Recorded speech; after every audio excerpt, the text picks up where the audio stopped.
100 kilometre अंदर जाकर Pakistani camps, आतंकवादियों के कैंप्स को ध्वस्त करने का काम किया। और जो डराते थे कि हमारे पास एटम बम है, उनको लगता था उनकी धमकियों से डर जाएंगे, परंतु ऐसा नहीं हुआ। हमारे वायुसेना, थल सेना, जल सेना, तीनों सेनाओं ने ईंट का जवाब पत्थर से देने का काम किया। जब उरी में हमला हुआ, सर्जिकल स्ट्राइक कर एक प्रतीकात्मक जवाब दिया गया। पुलवामा में हमला हुआ, एयर स्ट्राइक कर चेतावनी दी गई, मगर ये सुधरे नहीं। पहलगांव में हमला किया, इस बार ऑपरेशन सिंदूर से उनके हेडक्वार्टर्स को नेस्त नाबूद कर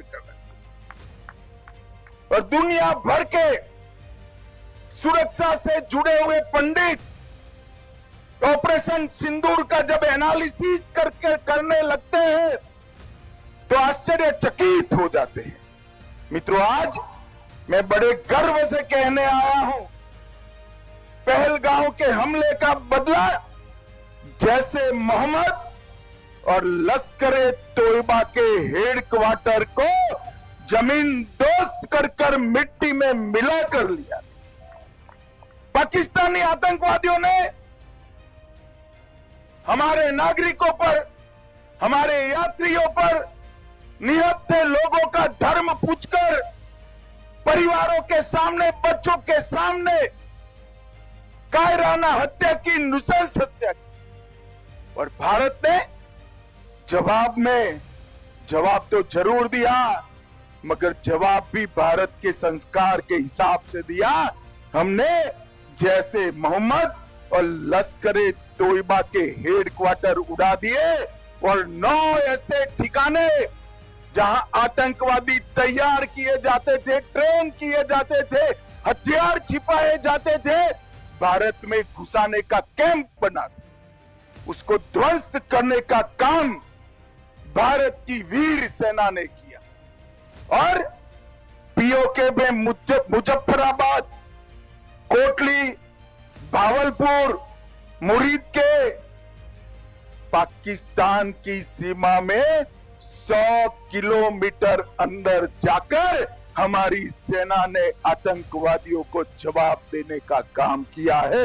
100 किलोमीटर। कई सारे अंतरराष्ट्रीय आतंकी घटनाओं के सरगना सियालकोट कैंप और कई सारे कैंपों में छिपे बैठे थे, वो सबको हमारे बम के धमाकों की गूंज ने स्पष्ट संदेश भेजा है कि भारत की जनता के साथ अगर किसी भी प्रकार का दुर्व्यवहार किया गया, आतंकी घटना की गई, तो उसका जवाब दुगने जोश के साथ दिया। और मित्रों, जब हमने सिर्फ आतंकी हमलों पर ही, आतंकी अड्डों पर ही हमला किया था, फिर भी 8 तारीख को पाकिस्तान की सेना ने हमारी निर्दोष जनता पर कच्छ से लेकर कश्मीर तक पूरी पश्चिमी सीमा पर हमला करने का दुस्साहस किया, मगर मोदी जी के समय में हमारी एयर डिफेंस सिस्टम इतनी परफेक्ट बन चुकी थी कि एक भी मिसाइल भारत की भूमि पर नहीं गिर पाया, एक भी ड्रोन उनका भारत की भूमि पर नहीं गिर पाया। 100 से ज्यादा दुर्दांत आतंकवादियों को समाप्त करने के बाद जब एक भी हमला भारत को नुकसान पहुंचाने के में सफल नहीं हुआ, पाकिस्तान की सेना भी सोचती ही थी।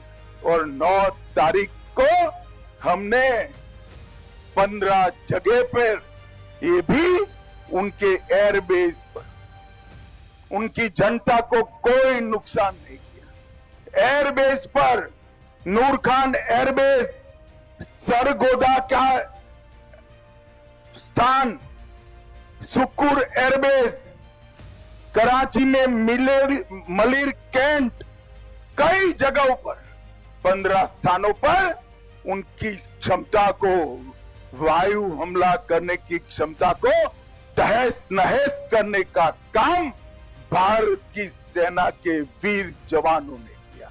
और उसने बता दिया कि आप हमारी मिसाइल्सों को नहीं रोक सकते हो। मित्रों, और आज पूरा दुनिया के लोग जब इसका एनालिसिस कर रहे हैं, भारत की सेना के सामर्थ्य को आश्चर्यचकित और आनंदित होकर देख रहे हैं। और पहली बार आजादी के बाद भारत की सेना ने 100 किलोमीटर अंदर जाकर पाकिस्तानी कैंप्स, आतंकवादियों के कैंप्स को ध्वस्त करने का काम किया। और जो डराते थे कि हमारे पास एटम बम है, उनको लगता था उनकी धमकियों से डर जाएंगे, परंतु ऐसा नहीं हुआ। हमारे वायुसेना, थल सेना, जल सेना, तीनों सेनाओं ने ईंट का जवाब पत्थर से देने का काम किया। और मित्रों, आज पूरी दुनिया हमारी सेनाओं की मारक क्षमता की सटीकता, हमारी सेना के संयम और हमारे प्रधानमंत्री नरेंद्र मोदी जी की दृढ़ राजनीतिक इच्छा शक्ति की भूरी भूरी प्रशंसा आज पूरी दुनिया कर।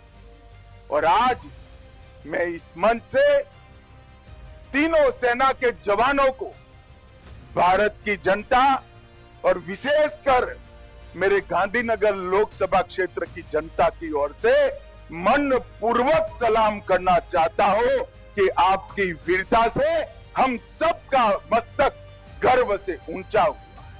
और हम सब के लिए एक और गर्व का विषय है कि गुजरात के ही सपूत, भारत माता के सपूत, गुजरात और पूरे देश की जनता इस विषय पर भी गर्व कर रही है कि एक ऐसा नेता भारत माता की कोख से जन्मा, जिसने भारत माता के मस्तक को ऊंचा करने का काम किया, देश को सुरक्षित करने का काम किया। और भाइयों बहनों, जब तक दुनिया में मिलिट्री ऑपरेशंस की चर्चा होती रहेगी, ये ऑपरेशन सिंदूर की भी चर्चा होगी। और ऑपरेशन सिंदूर, इसका नामकरण स्वयं प्रधानमंत्री ने किया, जो हमारी माताओं बहनों के सम्मान में किया। सिंदूर का सम्मान ये भारत का संस्कार है। ये दुनिया के सभी लोगों को एक साथ समाचार देने का काम ऑपरेशन का नाम सिंदूर रखने से ही हो गया। और वो सभी परिवारों को एक प्रकार से जो उनकी नुकसान हुआ उसकी तो भरपाई नहीं हो सकती, परंतु मोदी जी ने जो बिहार में वादा किया था, हम इसका बदला जरूर लेंगे, आतंकवादियों को मिट्टी में मिला देंगे, वो वादा उन्होंने जरूर पूरा कर दिया। मित्रों, फिर से एक बार मैं तीनों सेनाओं के जवान, इनके मुखिया और प्रधानमंत्री नरेंद्र मोदी जी को पूरे गांधीनगर क्षेत्र की लोक जनता की ओर से ढेर ढेर सारी बधाई देना चाहता हूं